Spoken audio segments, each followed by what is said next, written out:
عزیز خان نومیږي. له څه باندې 40 کالو راهیسې دلته د الوتونکو پیر او پلور کوي.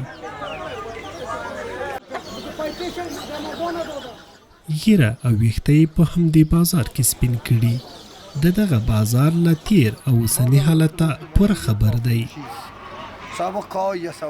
48 کلن عزیز خان وایي دا بازار له 100 کالو راهیسې په همدې بڼه پاتې شوی. اینجا 45 سال میشه لالا ما دمی گذر بدن مرفروش هستیم تاوال ما مال مرفروش هست.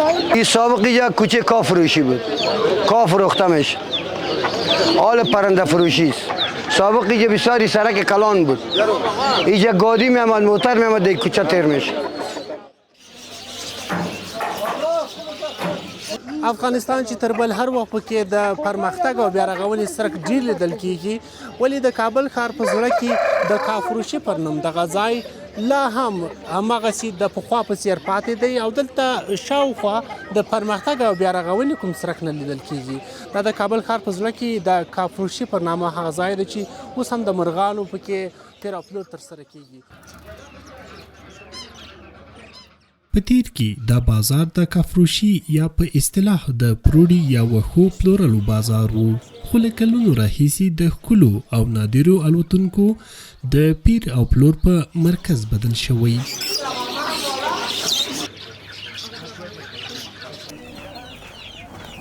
د دغه بازار بڼه د پخواني کابل نښې بیانوي، خو پوښتنه دا ده چې د پرمختګ په دې اثر کې ولې دا بازار نوی شوی نه دی. این بازار سابقه است، این نسکو سفت است لالا. این به هیچ وجه چپه نمیشه. این دمو خاطر کرامت تاریخی داری چپه نمیشه. به خاطر همون سابقه آثار قدیم است. 100 سال میشه که همین دکان زیاد میشه که همین دکان ها سابق جور دیگه دمو سیستم سابقش است. بیلابیل ډوله الوتونکي او ځینې نور حیوانات د پلور په موخه دلته راوړل شوي.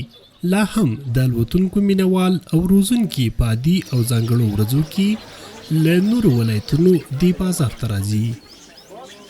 ولایت پنجشیر هستم، از ولسوالی دریاب دلاخل هستم. باز اینجا یگان چکر که تو کابل آمدیم یگان شوقی یگان کوکا دیدیم چیزا هستیم. باز نیدیم دکان ها یگان تا اگر دل ماشو میخریم اگر نه که نشی اکسلشو میکنیم پس میریم طرف خانه. ډېر زیات خلک پوښتنې صرف د نمایش ترسي او مطلب تفریح ترسي خلک پوښ مرغان خدي مطلب زرکان خدي داسې یو نیم شابه ډېر زیات رقمات.